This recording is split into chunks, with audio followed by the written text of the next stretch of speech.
I caught my wife sitting on another man's lap in his corner office, phone in my hand, recording every second of it. My name is James Morrison, and I'm 35 years old. I thought I had it all figured out.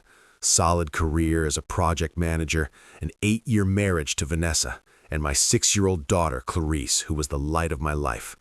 Never imagined I'd be that guy standing in a doorway watching his world implode. People ask how I stayed so calm, how I didn't explode right then. Truth is, I was furious, absolutely raging. But I'd learned long ago that anger without strategy is just noise. And I wasn't interested in making noise. I was interested in making her pay. If you've ever been betrayed by someone you trusted with everything, you know that feeling, that cold, sharp clarity telling you exactly what needs to happen next. This is how I turned that betrayal into the sweetest justice I've ever tasted. But let me start from the beginning. Before I go any further, let me know in the comments where in the world you are watching from, and make sure to subscribe because tomorrow I will share a story you don't want to miss. It was a Thursday afternoon when my world ended. I'd finished a site inspection early, some foundation work that went smoother than expected, and I was feeling good, like everything in my life was clicking along just fine. I decided to surprise Vanessa at her office, bring her favorite coffee, maybe steal her away for a quick lunch. I was being a thoughtful husband. The universe has a sick sense of humor. I walked into that 15th floor office suite carrying 2 lattes, nodding at the receptionist who smiled and waved me through. Vanessa had told me 100 times that Fernando's office was the corner one with the glass walls. He liked transparency, she'd said. Yeah, transparent. That's exactly what I got. The blinds were half closed, but not enough, not nearly enough. Through the gap, I saw them. Vanessa in her black pencil skirt and blue blouse, sitting sideways on Fernando's lap in his executive chair. His hand was on her waist. Her hand was on his shoulder. They were laughing, this intimate, familiar laugh that made my stomach drop straight through the floor. Then he leaned in and kissed her. Not a peck, a real kiss. The kind that said this wasn't the first time. The kind that said they belonged to each other. I didn't storm in screaming, didn't drop the coffees, though my hands wanted to crush them. I set them down carefully on the receptionist's desk, pulled out my phone, and started recording. Got 15 seconds of crystal clear footage. Kiss, the touching, her throwing her head back, laughing at something he whispered. Then I took 3 photos, making sure the angle caught both their faces. Then I opened the door and walked in. "Hey, honey," I said, my voice flat and cold as January pavement. "Interesting meeting." Vanessa practically launched herself off Fernando's lap, her face going from flushed to pale in half a second. "James, what are you... I didn't know you were..." "Yeah, I can see that." I held up my phone, showing her the screen. "Got some great shots, though. Really captures the professional relationship you two have." Fernando stood up, straightening his tie like that would somehow restore his dignity. He was maybe 40, with graying temples and the kind of practiced confidence that comes from never being told no. "Mr. Morrison, I think there's been a misunderstanding." "Shut up, Fernando." I didn't raise my voice. Didn't need to. "I'm not talking to you yet." "Vanessa, how long?" "James, please let me explain." "How long?" She wrapped her arms around herself, and I saw the calculation in her eyes, trying to figure out what lie might work, what spin might soften this. 3 months, she finally whispered. "But it's not what you think." 3 months, I laughed, and it came out harsh and ugly. 3 months of you coming home to our daughter, sitting at our dinner table, sleeping in our bed and playing devoted wife? 3 months of lying to my face every single day? "It just happened, James. We didn't mean for..." "Stop." I held up my hand. "Don't you dare tell me it just happened. You made a choice. Every single day for 3 months, you chose this." I gestured at Fernando, who had the sense to look uncomfortable. "You chose him over our family." Fernando cleared his throat. Look, James. Can I call you James? This is clearly an emotional situation. Why don't we all take a breath? And I told you to shut up. I turned to him fully now, and I felt something cold and sharp settle into my chest. You think you're going to smooth talk your way out of this? You think I'm going to take a breath while you stand there still smelling like my wife's perfume? His jaw tightened. I don't appreciate your tone, and I don't appreciate you screwing my wife in your office during business hours, Fernando, but here we are. I smiled, and I knew it didn't reach my eyes. Tell me something. Does your wife know about your extracurricular activities? Because Vanessa mentioned you're married. Donna, right? Been together 15 years? His face went white. You leave my wife out of this. Oh, that's rich. That's really rich coming from you. I laughed again, bitter and mean. Here's what's going to happen. I'm walking out of here. Vanessa, you're going to stay late tonight. Very late. Because you're not coming home. Not tonight, not tomorrow. Not ever. I'm going to pack your things and leave them wherever you want, but you're not setting foot in my house again. James, please. Clarice, don't you say her name. My voice cracked like a whip. Don't you dare use our daughter as leverage. You should have thought about her before you decided to throw our family away. I turned and walked out, leaving Vanessa sobbing and Fernando frozen behind his desk. My hands didn't shake until I got to my car. Then I sat there for 5 minutes, gripping the steering wheel, letting the rage wash through me until I could think clearly again. Then I started the engine and drove straight to my lawyer's office. I'd known Jerry Parker since college. We'd played on the same intramural basketball team, stayed friends through the years, even as our careers took us in different directions. He'd built a reputation as one of the toughest divorce attorneys in the state, the kind of lawyer other lawyers warned their clients about. When I walked into his office late that Thursday afternoon, he took one look at my face and didn't ask questions. He just pulled out a bottle of bourbon from his desk drawer and poured 2 glasses. "Who is it?" he asked, settling into his chair. "Vanessa, her boss. 3 months." I pulled out my phone and showed him the photos and video. Jerry watched the footage, his jaw tightening. His expression went from concern to something darker. Professional calculation mixed with genuine anger. "Jesus, James, I'm sorry, man." "Don't be sorry. Help me destroy her." He set down his glass and leaned forward. "With this evidence, we can crush her in court, but I need to know exactly what you want. Asset division, custody. What's the end game here?" "Everything." I downed half the bourbon in one swallow. "I want full custody of Clarice. I want the house. I want her to walk away with the absolute minimum the law allows. I want her to feel every single consequence of what she did." The affair evidence helps with custody, especially in front of the right judge, but it's stronger if we can prove it affected her parenting. Do you have anything else? Time she prioritized the affair over your daughter.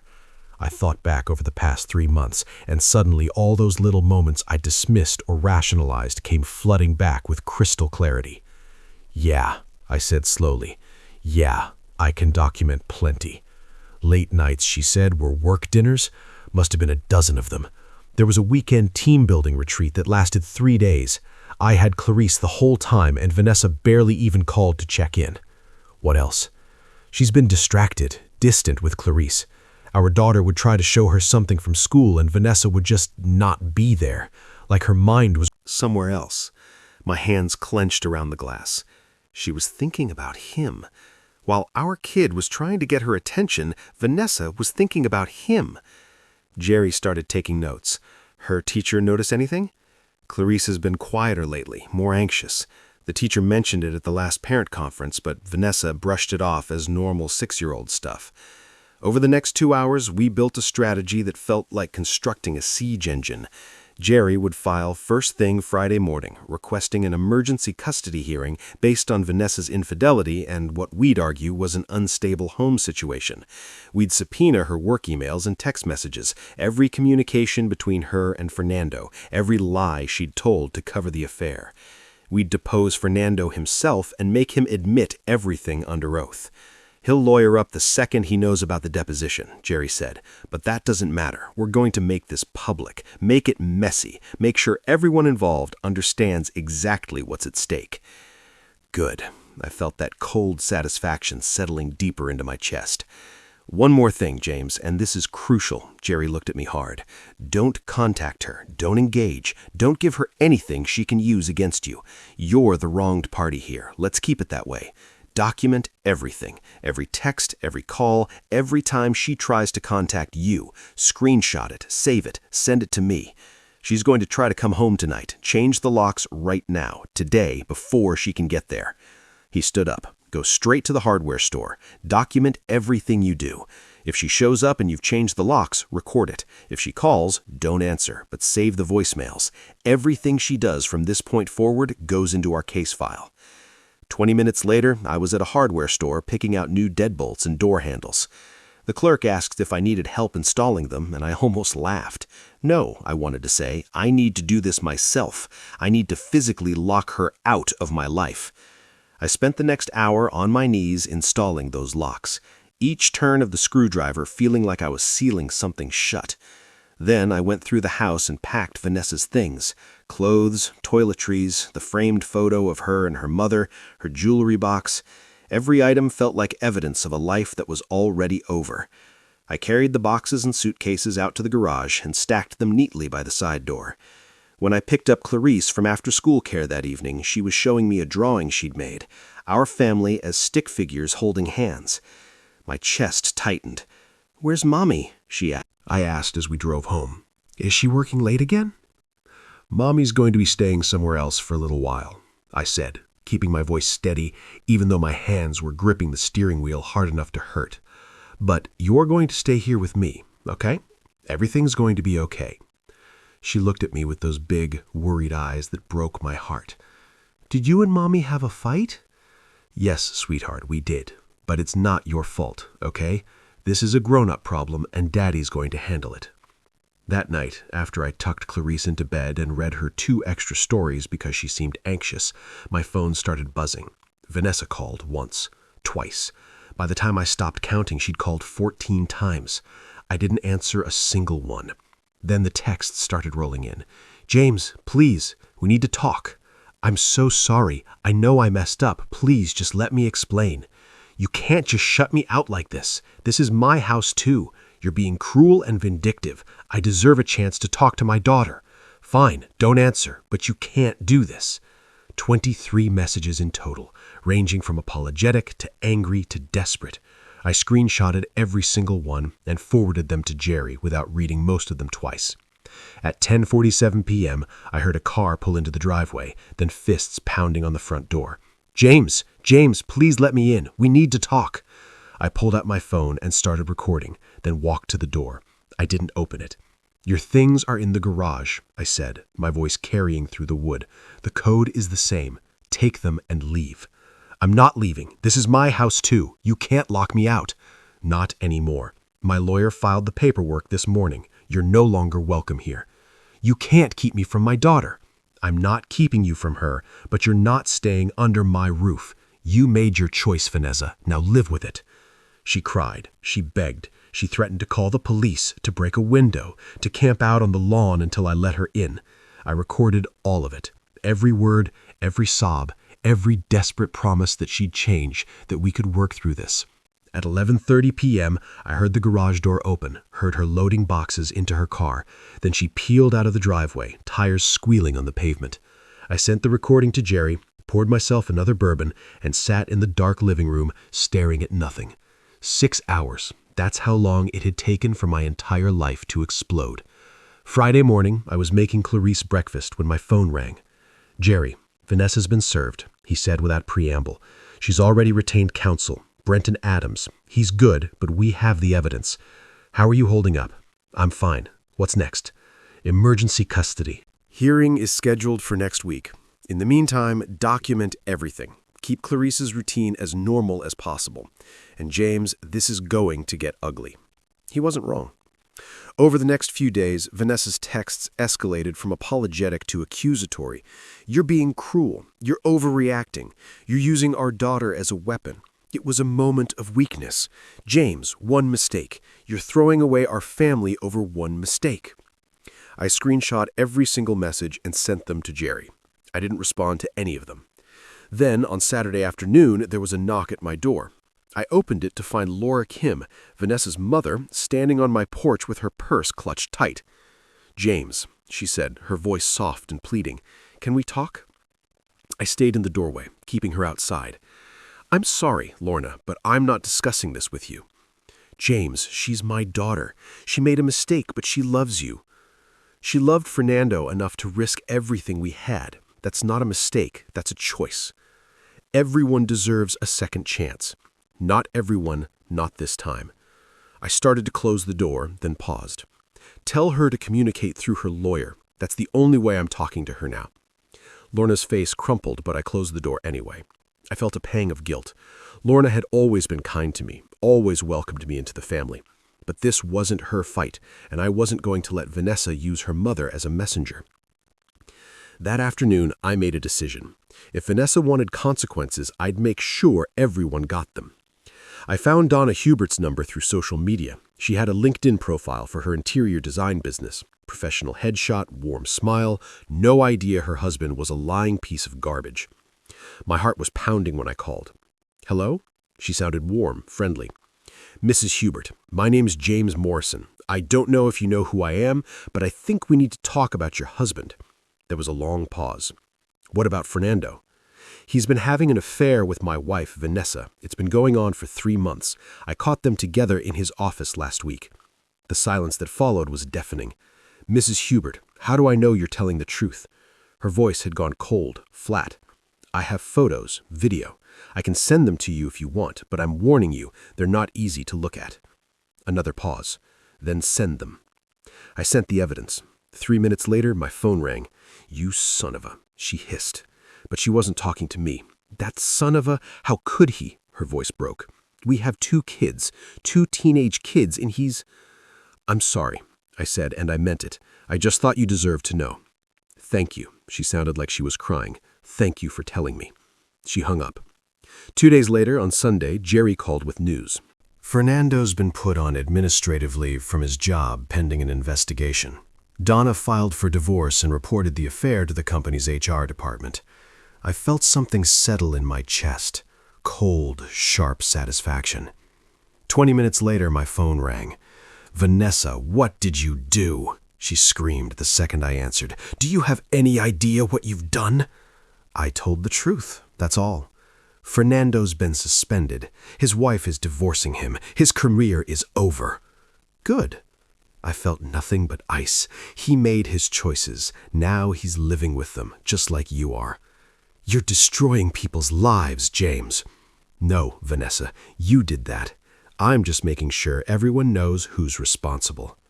She hung up on me. I smiled. Thursday morning the following week, I walked into the courthouse with Jerry beside me, briefcase in hand. My heart was hammering, but I kept my face neutral, calm. This was it, the first real battle. Vanessa was already there, with Brenton Adams sitting at the defense table. She dressed for the part. Conservative navy dress, minimal makeup, hair pulled back in a simple ponytail. She looked like the picture of a devoted mother who'd made one terrible mistake. I wanted to laugh, or scream, maybe both. Judge Remy Sands entered, and we all stood. She was maybe 50, with sharp eyes that seemed to take in everything at once. She settled behind the bench and gestured for us to sit. "This is an emergency hearing regarding temporary custody in the matter of Morrison versus Morrison," she said, looking between Vanessa and me. "Mr. Parker, you filed the motion. Let's hear what you have." Jerry stood, and I felt something loosen in my chest. This was his arena. "Your Honor, my client discovered his wife engaged in an extramarital affair with her supervisor, Fernando Hubert, that lasted a minimum of 3 months. The affair was conducted during work hours, often at the expense of Mrs. Morrison's parental duties." He pulled out the photos, the video, passed copies to the judge. "This evidence was obtained when Mr. Morrison visited his wife's workplace and witnessed the affair firsthand." Judge Sands studied the images, her expression unreadable.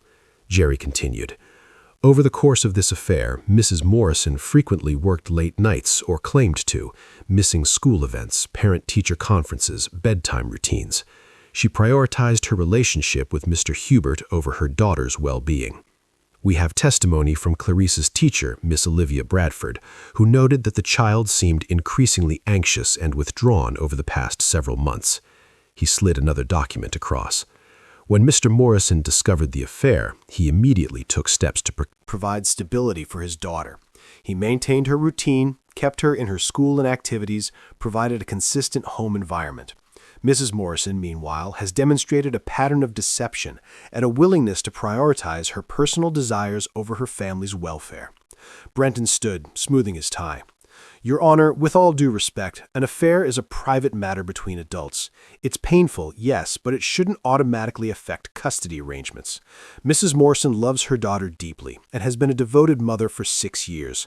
One mistake, one lapse in judgment shouldn't result in losing her child. One mistake. I couldn't help it. The words came out hard and sharp. Jerry put a hand on my arm, but I was already pulling back. Judge Sands looked at me, then at Brenton. Mr. Adams, while I appreciate your position, I have to disagree. The affair itself might be a private matter, but the pattern of behavior it represents is absolutely relevant to this child's welfare. She looked down at the documents in front of her. Mrs. Morrison, you put your daughter in a position where her home life became unstable due to your choices. You were distracted, absent, prioritizing an illicit relationship over your parental responsibilities. Your daughter's teacher noticed. Your daughter noticed. She turned to me. Mr. Morrison, on the other hand, has demonstrated stability and appropriate parenting during this crisis. My throat tightened. I hadn't expected her to be so direct. I'm granting temporary full custody to Mr. Morrison, Judge Sands said. Mrs. Morrison will have supervised visitation 2 hours every Saturday, supervised by a court-appointed monitor. We'll revisit this arrangement at the full custody hearing in 60 days.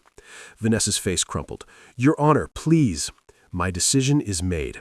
Mrs. Morrison, if you want to change it, I suggest you spend the next 60 days demonstrating that you can prioritize your daughter's needs over your own. The gavel came down. I sat there for a second, letting it sink in. I'd won. Temporary, sure, but I'd won. Jerry squeezed my shoulder. Good start, he murmured. I stood, gathered my things, and walked toward the door. Vanessa was crying at the defense table, Brenton leaning close, trying to console her. I didn't look back. Outside the courthouse, the afternoon sun hit my face, and I stopped on the steps, just breathing. For the first time in 2 weeks, my chest didn't feel like it was clamped in a vice. You okay? Jerry asked. Yeah, I said, and I meant it. I really am. Clarice was mine. At least for now, she was safe, stable, with me. Everything else could wait. 3 weeks after the custody hearing, Jerry called with an update. The investigation wrapped up, he said. You're going to want to hear this. I was at home watching Clarice color at the kitchen table. What'd they find? Everything. HR pulled security footage, email records, expense reports, the whole 9 yards. Turns out Vanessa and Fernando were using company time and resources for their affair, pretty extensively. I felt that cold satisfaction settle in my chest again. How extensively? Long lunches at hotels, expense reports for client meetings that were actually hotel rooms, even a weekend conference trip they took together. Remember that marketing conference in April? I did. Vanessa had been gone 3 days. I'd stayed home with Clarice, ordered pizza, watched movies.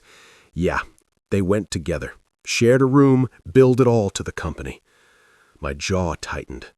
While I was home with our daughter? Exactly. I've already subpoenaed all of it for the divorce proceedings. This is going to bury her in court. The verdict came down on a Tuesday afternoon. Fernando was terminated. Violation of company policy regarding workplace relationships, misuse of company funds, the whole list. Vanessa got a formal reprimand, a transfer to a different department, and a pay cut. Not fired, but close enough. Jerry sent me the documentation. I read through it twice, then poured myself a bourbon. My phone rang 20 minutes later. Vanessa. I almost didn't answer, but something made me pick up. I lost everything, James. Her voice was thick with tears. My job, my reputation, Fernando, everything. You lost it all the moment you sat on his lap, I said. My voice came out flat, emotionless. This is just the consequences catching up. I have nothing left. You have Clarice. If you can prove you're a fit parent, you'll have supervised visitation. That's more than you deserve. Silence, then barely a whisper. I hate you. I rubbed my eyes, suddenly tired. Yeah, Vanessa, I'm starting not to care. I hung up. Funny thing about betrayal. There's this moment after the initial shock wears off, after the anger stops burning quite so hot, when you realized the weight you'd been carrying wasn't just the marriage. It was the pretending, the believing in something that wasn't real. As the weeks passed, I started feeling lighter. Clarice adjusted to the new normal faster than I expected. She missed her mother, asked about Vanessa sometimes, wondered why Mommy cried so much during their Saturday visits, but she was happy, stable. Her teacher called to tell me Clarice seemed like a different kid, more focused, more engaged, smiling again. Whatever you're doing, Miss Bradford said, keep doing it. I hired Amory Taylor to help with after-school care. She was maybe 30, and Clarice took to her immediately. Between Amory handling the afternoon routine and me managing mornings and evenings, we found our rhythm. And then there was Misty. Misty Roberts and I had known each other for years. Same social circles, mutual friends, nothing romantic. She worked as a graphic designer, had gone through her own divorce 3 years back. When she reached out after hearing about Vanessa, it was just coffee, just conversation with someone who understood what I was going through. But slowly, carefully, it became something more. I'm not ready for anything serious, I told her one evening over dinner at a quiet Italian place downtown. Clarice was home with Amory, and I'd actually remembered how to relax. I don't know when I will be. Misty smiled, this easy, genuine smile that made something in my chest unclench. I know, neither am I, but maybe we can figure it out together. Life was good, better than good, actually. I was genuinely happy in a way I hadn't been in years, maybe longer than that if I was honest. 2 months after the custody hearing, I was at that same Italian restaurant with Misty, laughing at something she'd said about a ridiculous client request when my phone buzzed. Jerry Parker. I almost sent it to voicemail, but Jerry didn't usually call this late unless it was important. Sorry, I said to Misty. Give me 1 second. I answered. Jerry, what's up? James, we need to talk. His voice had that tight edge again. Vanessa's lawyer filed a motion to revisit custody, emergency hearing scheduled for next week. The restaurant noise faded to background static. What? On what grounds? They're claiming you're introducing unstable relationships into Clarice's life too soon after the separation.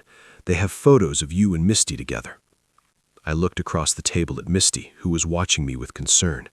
Everything had been going so well. Of course it couldn't last. This is because of Misty? I kept my voice low, but my grip on the phone tightened hard enough that my knuckles went white. They have photos of you two together, Jerry said. Their argument is that you're exposing your daughter to a new romantic partner too soon after the separation. I stood up from the table, walking toward the restaurant's entrance. Misty watched me go, concern written all over her face. That's insane. Misty and I have been friends for years. Clarice loves her. I know, and we'll argue that. But James, Brenton's good at spinning narratives. He's going to paint you as reckless, and Vanessa as the stable parent who made one mistake and has been working to improve herself. That cold weight settled back in my chest, the same feeling I'd had standing outside Fernando's office. When's the hearing? Next Wednesday. I'll send you the details. And James, don't panic. We have the evidence. We have the truth. I hung up and stood there for a moment, staring at nothing. The truth, right? Because that had mattered so much when Vanessa was lying to my face for 3 months. Wednesday afternoon, 1 week later, the custody revision hearing was a nightmare. Brenton Adams stood before Judge Sands looking every bit the compassionate advocate. Your Honor, Mrs. Morrison has undergone extensive therapy since the separation. She's completed parenting classes, maintained steady employment despite her transfer, and has shown genuine remorse and a commitment to growth. I watched Vanessa sit there in another conservative dress, tissues clutched in her hand, playing the reformed sinner perfectly. Meanwhile, Brenton continued. Mr. Morrison has jumped into a new romantic relationship while his daughter is still adjusting to her parents' separation. He's introduced this new partner into Clarice's life, exposing her to instability during an already traumatic time. My jaw clenched so hard I thought my teeth would crack. Your Honor, Mr. Morrison has shown the same lack of judgment his wife displayed. Brenton turned, gesturing toward me like I was the one who'd been caught in someone else's lap. He's prioritizing his personal happiness over his daughter's stability. Judge Sands looked troubled. She glanced down at the motion, then back up at Jerry. Mr. Parker, do you have evidence that Mr. Morrison's relationship is harmful to the child? Jerry stood, and I heard that sharp edge in his voice.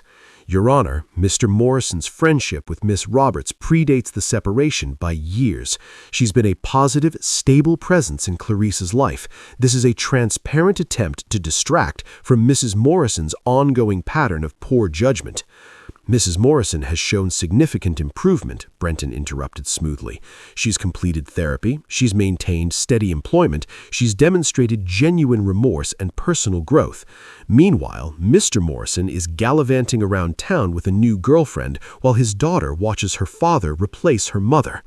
I wanted to stand up, wanted to scream that it wasn't true, that I'd been careful, that Clarice barely even knew Misty and I were dating, wanted to ask how the hell Vanessa got to play the victim when she was the one who destroyed our family.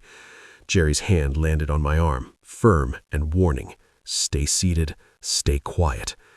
I stayed seated, but God, it took everything I had. Judge Sands leaned back, her expression unreadable. I'm going to take this under advisement. I'll issue a ruling by the end of the week. Your Honor, Jerry started. My decision is made, Mr. Parker. We're adjourned. The gavel came down. I walked out of that courtroom feeling sick. Vanessa had turned this around. She'd made herself the victim, made me the reckless one, and Judge Sands had actually looked troubled, like maybe, just maybe, Brenton's argument had landed. James, Jerry caught up to me in the hallway. Don't spiral. We knew they'd try something like this. She looked convinced, I said flatly. Sands looked like she was buying it. She's being thorough. That's her job. Jerry's voice was steady, but I could hear the edge underneath. We have 3 days. Let me work. I nodded, but I didn't believe him. I drove home in silence, picked up Clarice from Amy's, and spent the evening going through the motions. Dinner, homework, bath time, bedtime stories. The whole time, all I could think was, what if Vanessa actually wins this? What if all my evidence, all my planning, all my careful documentation, what if none of it mattered because I dared to be happy again? Saturday afternoon, 3 days after the custody revision hearing, I was on the living room floor with Clarice, helping her build a Lego castle when my phone rang. Jerry's name lit up the screen. Hey, I said, stepping into the kitchen. What's up? James, we caught a break. A big one. Something in his voice made my pulse kick up. What kind of break? Remember how we subpoenaed Vanessa's phone records and emails? Our forensic guy finally cracked her backed up data. You're going to want to sit down for this. I sat at the kitchen table, my heart hammering. I'm sitting. Give me a second. I'm sending you the file now. My phone buzzed. I opened the attachment, and there it was. Pages and pages of text messages between Vanessa and Fernando. But the timestamps didn't say 3 months ago. They said 6 months. Oh my God, I whispered. Keep reading, Jerry said. I scrolled through message after message. The flirting, the planning, the sneaking around, all of it starting half a year before I'd walked into that office. She'd lied about the timeline. She'd lied about everything. Then I hit the messages that made my blood run cold.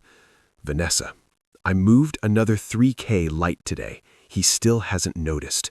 Fernando, good. You need to protect yourself. When he finds out, you'll need resources. Vanessa, I talked to that lawyer you recommended. She says as long as I document his hours and my primary caretaking, I should get majority custody. Fernando.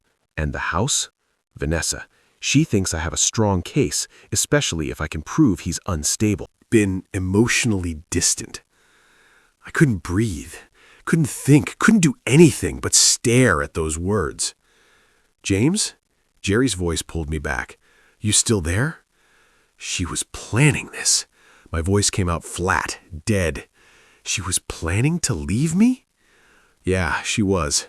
She wasn't caught in a moment of weakness. She was setting me up. That's exactly what she was doing, Jerry said. She was strategizing her exit, securing her financial position, lining up her next relationship. The only thing that derailed her plan was you walking in that day. I scrolled further, my hands shaking. More transfers, more planning, more lies.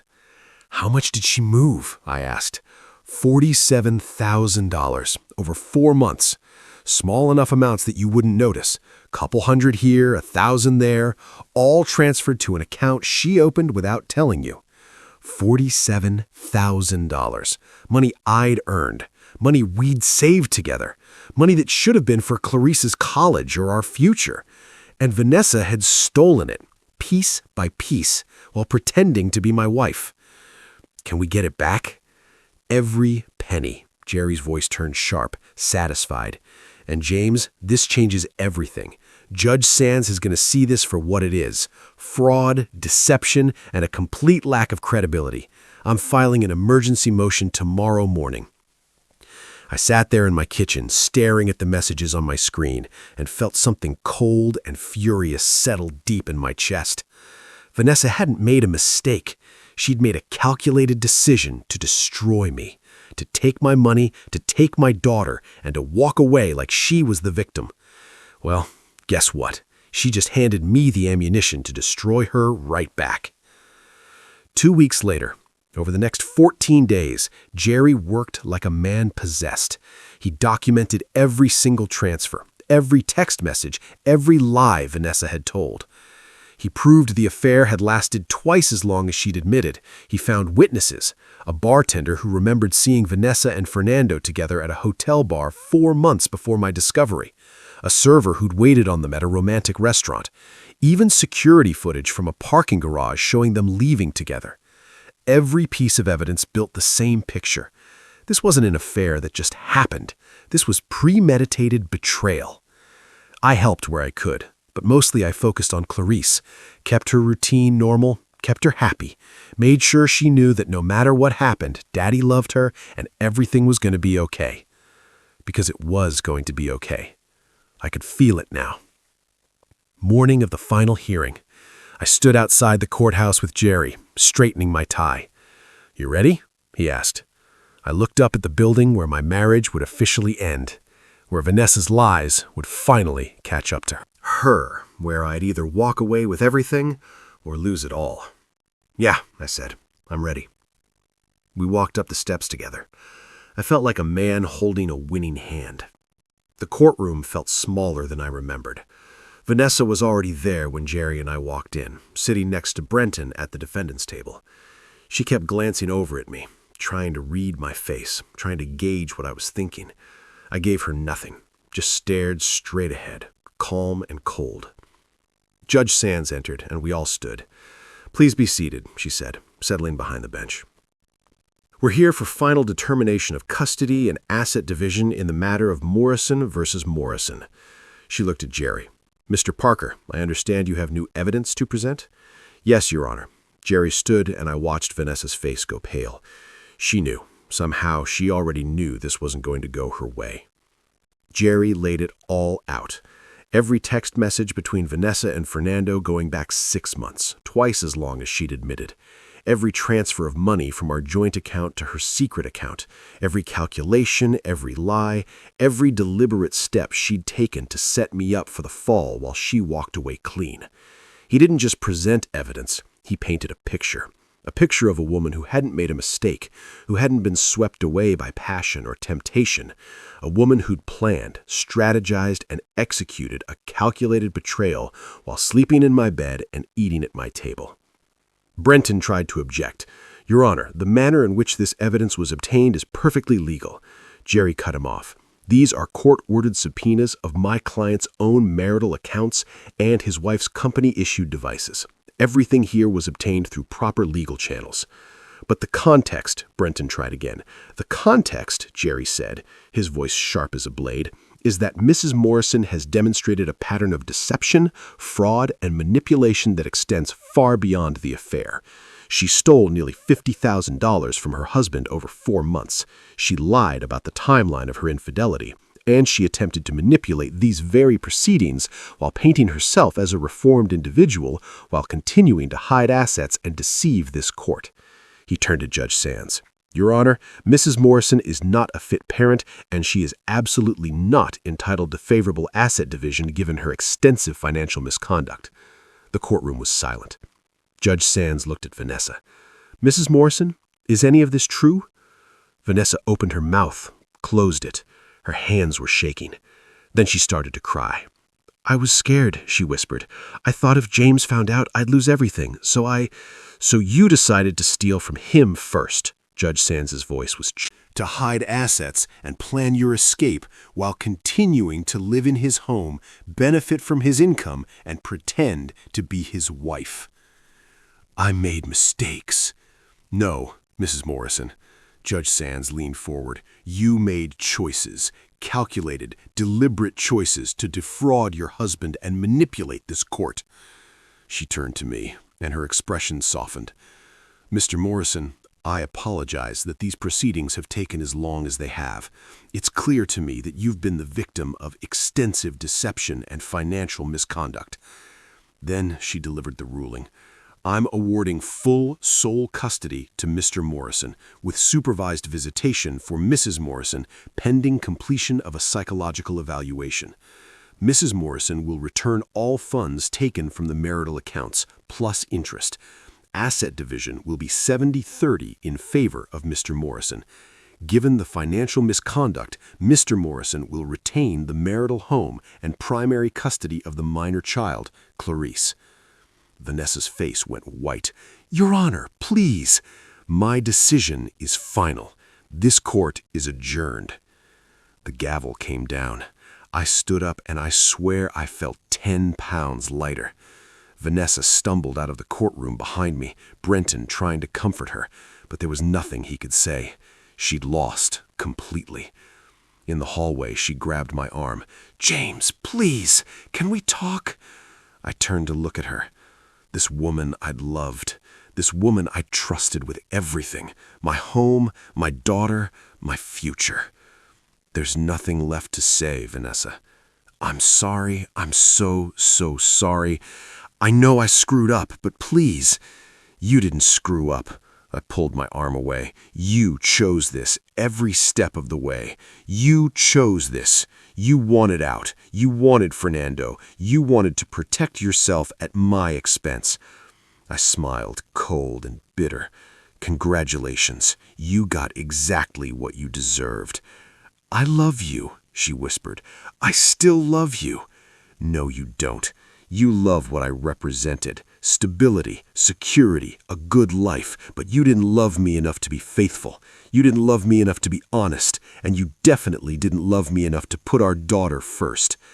I started to walk away, then turned back. Fernando lost his job, by the way, and his wife. Heard he's working as a consultant now, making about half what he used to. Hope it was worth it. I left her standing there and walked out into the sunlight. For the first time in months, I felt free. 6 months after the final hearing, my life looked completely different. Clarice was thriving. Her grades were up, straight A's on her last report card. She'd made new friends at school, kids whose parents actually showed up to events and gave a damn. And she seemed happier than I'd seen her in years, really happy. Not the forced smile she'd worn during those last months of Vanessa's affair. Vanessa had her supervised visitation every other weekend, court-ordered, monitored. But every time I picked Clarice up on Sunday afternoon, I could see the relief in my daughter's eyes as we drove away. "Mommy cries a lot," she told me one evening while I was making dinner. I set down the knife I'd been using to chop vegetables. "Does she?" Yeah, she says she misses us. Misses you? Clarice looked at me with those big, serious eyes. Are you ever going to be together again? I crouched down so we were eye level. No, sweetheart. I know that's hard to hear, but sometimes grown-ups make choices that mean things can't go back to the way they were. She nodded slowly, processing. Okay. You okay? Yeah. She hugged me. I like it better here anyway. Out of the mouths of babes, right? Misty and I were taking things slow, but it was working. She understood what I'd been through. Help, she'd lived her own version of it 3 years earlier. She never pushed, never demanded more than I could give. And Clarice adored her. That was enough for now. I had heard through the grapevine what happened to Vanessa and Fernando. You know how it is in a city this size. Word gets around. Fernando's consulting business never took off. Turns out when you get fired for screwing your subordinate and misusing company funds, other companies aren't exactly lining up to hire you. Donna had taken him for everything in their divorce. The house, the cars, most of the savings. He'd moved into a small apartment across town, the kind with thin walls and parking lots full of dented sedans. Last I heard, he was working as a freelance marketing consultant, scrambling for clients and charging half what he used to make. Karma is a beautiful thing. Vanessa was still at the marketing company, but in a junior role, making half her previous salary, the kind of position she'd started in 8 years ago before working her way up. She'd moved into a studio apartment, struggling to make rent on what she brought home now. Her mother barely spoke to her. Lorna had called me once about 2 months after the final hearing, apologizing for trying to defend Vanessa. I didn't know about the money, she'd said, her voice tight with shame. I didn't know she'd been planning to leave you all along. Vanessa had lost friends, lost respect, lost her family. I should have felt bad for her, maybe a better man would have, but every time I looked at Clarice, happy and stable and thriving, I remembered what Vanessa had been willing to sacrifice for her affair. I remembered the lies, the manipulation, the cold calculation of moving money and planning her escape while still sleeping in our bed every night. She'd wanted to destroy our family on her terms. Instead, I destroyed her plans and built something better from the ashes. One evening, while I was tucking Clarice into bed, she looked up at me with those big eyes. Daddy, are you happy? The question caught me off guard. Yes, sweetheart, I really am. Good. She hugged me tight. You deserve to be happy. I kissed her forehead, turned off the light, and walked downstairs. I poured myself a bourbon, a good one, not the cheap stuff I used to drink, and sat on the back porch looking at the stars. It was a clear night, the kind where you could actually see constellations despite the city lights. My phone buzzed, a text from Vanessa, probably asking to change the visitation schedule again. She did that sometimes, claiming she had conflicts or asking for extra time. I deleted it without reading. That part of my life was over. The anger, the pain, the betrayal. I'd processed it all, weaponized it, and used it to protect what mattered most. Now I was just a father raising his daughter, building a new relationship with Misty, living a good life. Vanessa was somewhere across town, living with the consequences of her choices. Fernando was scrambling to rebuild a career he'd destroyed for an affair. They'd both learned the same lesson. When you betray someone who loves you, when you lie and steal and manipulate, sometimes the universe makes sure you pay for every single transgression. And me, I was the one who'd made sure the universe followed through. I finished my bourbon, smiled, and went back inside to the life I'd fought for. Justice wasn't just served, it was savored. I believe stories such as this find us for a reason. If this one touches you, please subscribe. I share a new one every day. In the meantime, there are 2 stories on the screen that are even